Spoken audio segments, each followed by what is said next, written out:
short because this covers what people have considered to be conspiracy theory. It is what people have not been told in the media, and it's the kind of thing that the government and the media covers up so that people don't have an understanding of what's going on. Landed back in Texas on Sunday night and immediately got to work because the hurricane stopped on the coast and then just continued to spin, and was continuing to spin northward along the entire coast when I arrived back in Texas. And so within 24 hours of getting home, I got sleep, I obtained a boat, a truck, gas money, funding, and within 24 hours I was on the road heading from Dallas to Houston. And when I arrived in Houston, I was contacted by one of my militia brothers out of Texas, and where some of the guys were set up. I got to Houston about midnight that first night, and when I rolled through, the militia had taken over a liquor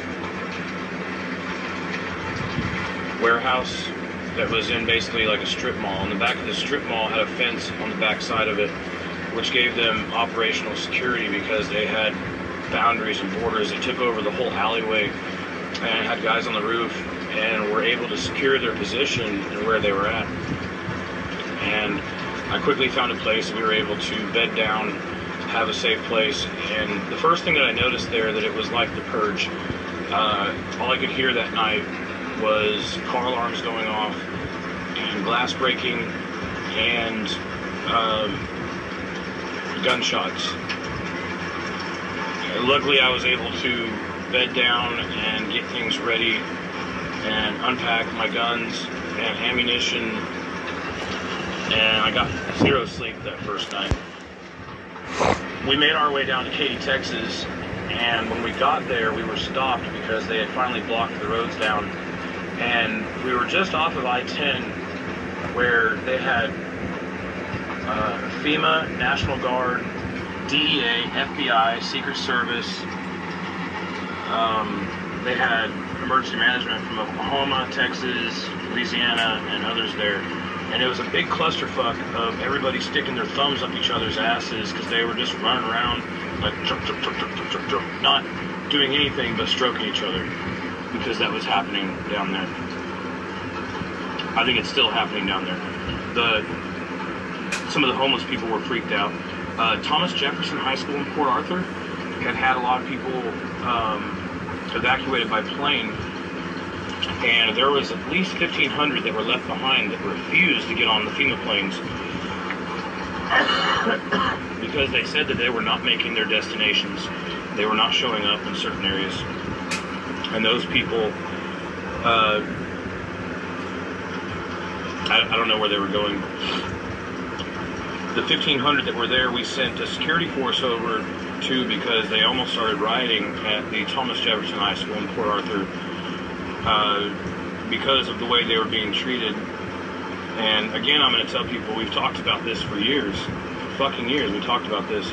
Don't go to the FEMA centers. This shit's very real.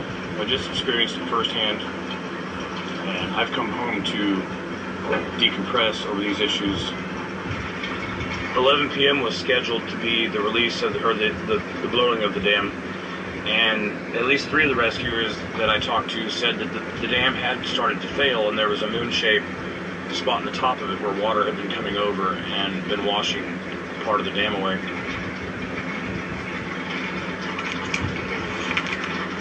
So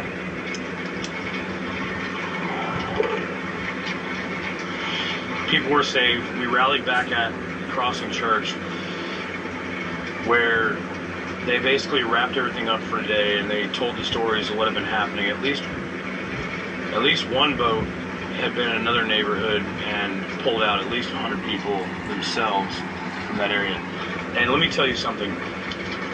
These stories that you're seeing on CNN and Fox News and stuff about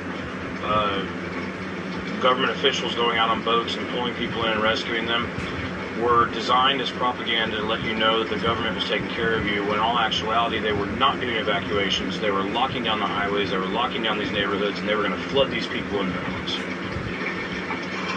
But if you hear part of the background story of what was actually going on down there, then it brings credence to those who put out some of these theories because they have read the FEMA papers, or they have read the government documents into these things. And what has brought this up today for me to finally discuss this openly is the fact that FEMA is trying to put their prison ships out at Port Arthur, Texas, to give a place for people to live because their homes have been destroyed or whatever. I later found out that even though we were stopped at this FEMA resource center and this government makeshift resource center at the mall, and let me tell you, and you'll get part of this out of my story, that they do use malls, they do use Walmart, they do use these other places to set up FEMA and to create FEMA centers in these natural disasters. So I saw it firsthand. Some of the people that were going to the FEMA fusion centers were not to be heard or seen from again. I got the rundown from the militia that night about other things that were going on, and I couldn't talk about it at the time because of operational security. But now I'm in the Ozark Mountains, I'm back in Missouri for a minute, and I'm in a little better place to actually be able to tell this story. I do have some pictures and some videos to verify some of the things that I'm talking about, or the fact that I was even there. For the most part, I didn't get to videotape a lot of the things that I wanted to because of security at the time, and because of on Facebook and social media, I was talking about supplies and helping out people, but the very reality of the fact was I was using those boats and I was using those people and those supplies to make sure that armed militia were going in. And I believe wholeheartedly that we stopped a gun confiscation, and we stopped them from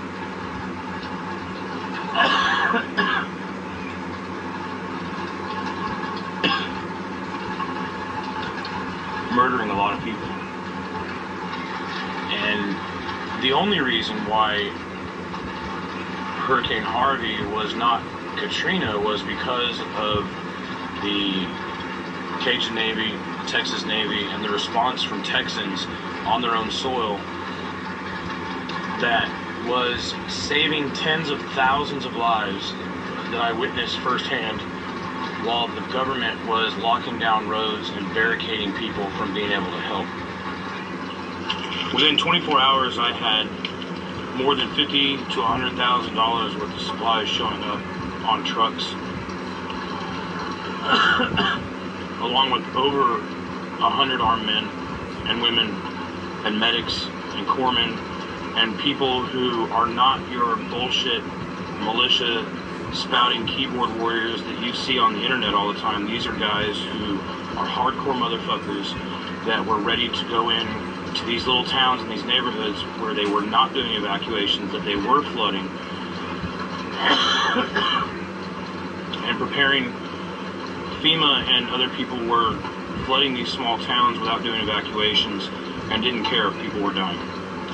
See, when you have something like a disaster happen, like a hurricane, and many of us have talked about shit hit the fan in our YouTube videos for many years and about preparedness. And it's very important to know that within the first couple of days of one of these disasters, that money doesn't matter anymore. What does matter, water, food, ammunition, guns, and the things that you're going to need for survival. By the time I was told that we needed to disarm, I had at least 40 people there armed. AKs, ARs, sidearms, and I started putting a plan together, and I'll just put it this way. I called Murdoch Biscotti, the president of my organization, on the last day, which I'm going to get to this in a minute, and I told him, I've been busted, and I got to tell you what I was doing, because it might come back on you, because you're the one sending me aid down here. But I was not just trying to put boats in the water. I was not just trying to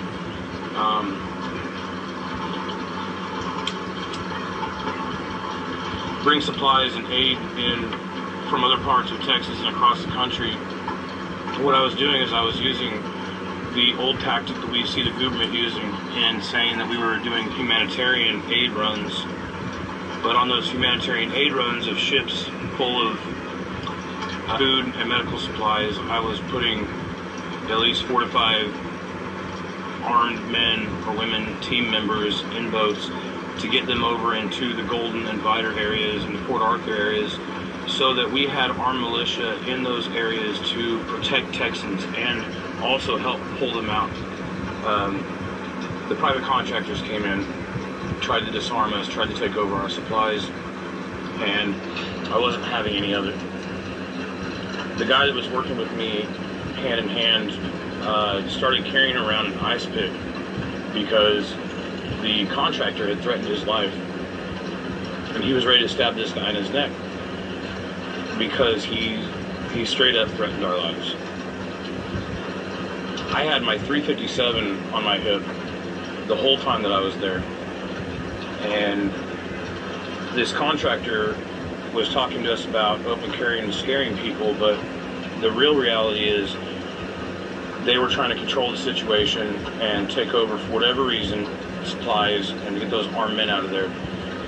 And he tried to take my 357 off my hip, in which case my retention skills that I've done, whether the open carry movement or my training in other areas I'm not going to talk about, I put my elbow directly on my gun as soon as he tried to grab it, smacked his arm away, and had to inform him I was going to shoot him in his head if he tried to touch my gun again, because they were trying to take over and threaten our operation of protecting Texans, so that they could get away with whatever they were getting away with, hiding bodies, covering up things that were going on. Some of the neighborhoods that those guys were going into were the richest neighborhoods, and were involved in, I believe, government looting or private contractor looting. So we slept in the back corner of the pastor's office that night, and the next morning we had already had everything set up, and we got up and we sent everybody out in 8 to 10 different directions where they couldn't be followed, and they went to their respective places, to these small towns in these areas, and we got the supplies there. We got the armed militia into these areas to protect Texans, and they continued that as I left town and went back to Dallas. My mission at that point in time, after 5 days, was basically over, and I left and got out of the area. The first night that I was there, we had at least one team that was not part of the militia. They were there, I think, as adjutants, and I personally heard them talking about hunting people. And there were people down there that were hunting people. They were not hunting deer, they were not hunting boar, they were not hunting pigs, they were hunting people. I think some of them believed that they were hunting looters,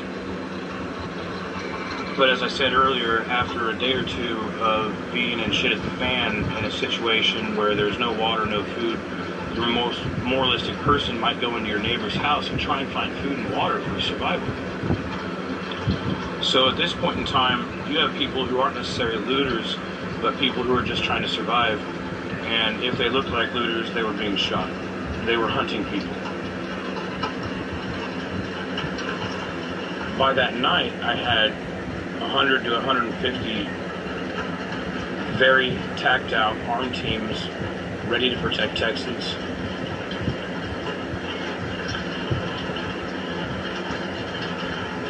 Ready to go into these small towns and these neighborhoods and make sure that people were not getting locked in, make sure they were getting aid coming into them, and making sure that the government was not allowing people to be killed, whether it was by the release of these dams and the flooding for a second time, not from the hurricane, but they were flooding these areas for a second time. And my security guy informed me that what they were doing was basically flushing the toilet on Port Arthur